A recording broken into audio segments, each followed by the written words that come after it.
eşitmişəm ki, belə hadisə olub. Məktəbdə bıçaqlanma olub və sonra. İkisi də yaxşı uşaq olub. Tərbiyəli, qanacaqlı, oxuyan uşaqlar olub ikisi. Savadlı uşaqlar olub. Əvvəldən orada oxuyurdular. 11-də oxuyurdular hər ikisi. Bizim kənddə 4 illi idi. 4-ü qutarıb oraya gediblər. Uzun müddətdə orada oxuyurdular.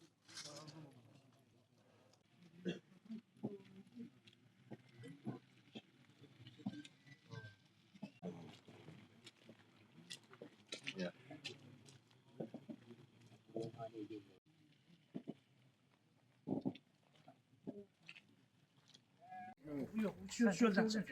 Mən bizi xarbaşa biz də başa düşdük. Aşağı əmək qadam aldı. Mən də sıxışdım.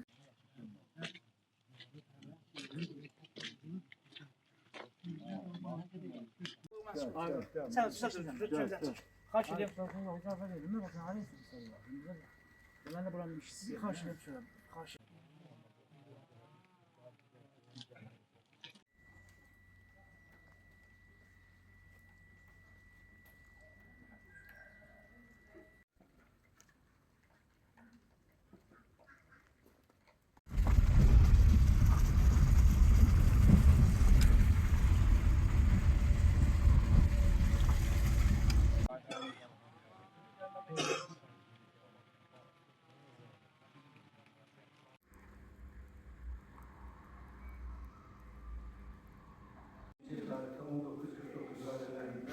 İmanzadə Kənan Əhədoğlu 2008-ci il təvəllüdlü.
Cəlilabad rayon Mərkəzi Xəstəxanası Cərrahiyyə şöbəsinin müdürü həkim Həsənov Əfqan Əvəzoğlu ayın 16-09-25-ci il tarixdə 19:49 radələrində təcili olaraq İmanzadə Kənan Əhədoğlu 2008-ci il təvəllüdlü döş qəfəsinin sol yarısının kəsilmiş, deşilmiş boşluğa keçən yarası ilə stasionara qəbul olunmuşdur.